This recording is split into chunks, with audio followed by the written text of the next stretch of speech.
सिंधुदुर्ग संवाद ताज्या घडामोडींसाठी आताच सबस्क्राइब करा। गेले 5 ते 6 महिने सातत्याने आंदोलन करून या सरकारचे काही डोळे उघडले नाही, कारण हे सरकार झोपी गेलेले आहे। आणि हे सरकार झोपी गेल्यामुळे आम्ही वारंवार मोर्चे आंदोलनं केली, मुंबईपर्यंत गेलो, पण आमच्या मागण्यांची दखल घेतली गेली नाही। म्हणून मागच्या एका बैठकीमध्ये पुढच्या आंदोलनाची दिशा ठरवणार होतो, त्याच्यासाठी आज आम्ही बैठक घेतली। आणि आजच्या बैठकीत राजू शेट्टींच्या नेतृत्वाखाली ज्या राजू शेट्टींनी आम्हाला प्रत्येक आंदोलनामध्ये एक मोठं सहकार्य केलंय, त्यांच्या सहकार्यामध्ये आता पुढील आंदोलनाची दिशा आम्ही आज ठरवली आहे।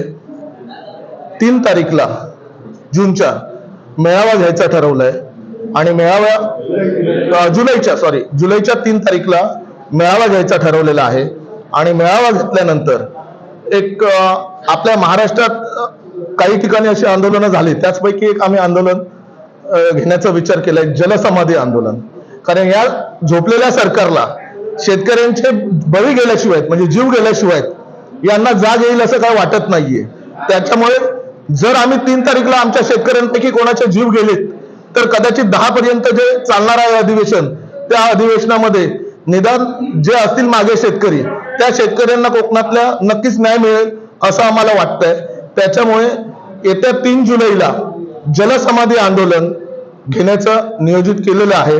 त्याचबरोबर जो अणुऊर्जा प्रकल्प आज देवगड येथे आणू घातलेला आहे या शासनाने, यांना अणुऊर्जा सारखे घातक प्रकल्प आणता येतात, परंतु शेतकऱ्यांना ज्या काही गोष्टी हव्या असतील त्याच्यासाठी किंवा पर्यटनाच्या दृष्टिकोनातून हे सरकार करू शकत नाही। तर ती जी तिकडची सगळी मंडळी आहे तालुक्यातली, तोही विरोध याच निमित्ताने त्या ठिकाणी केला जाणार आहे अणुऊर्जा याला।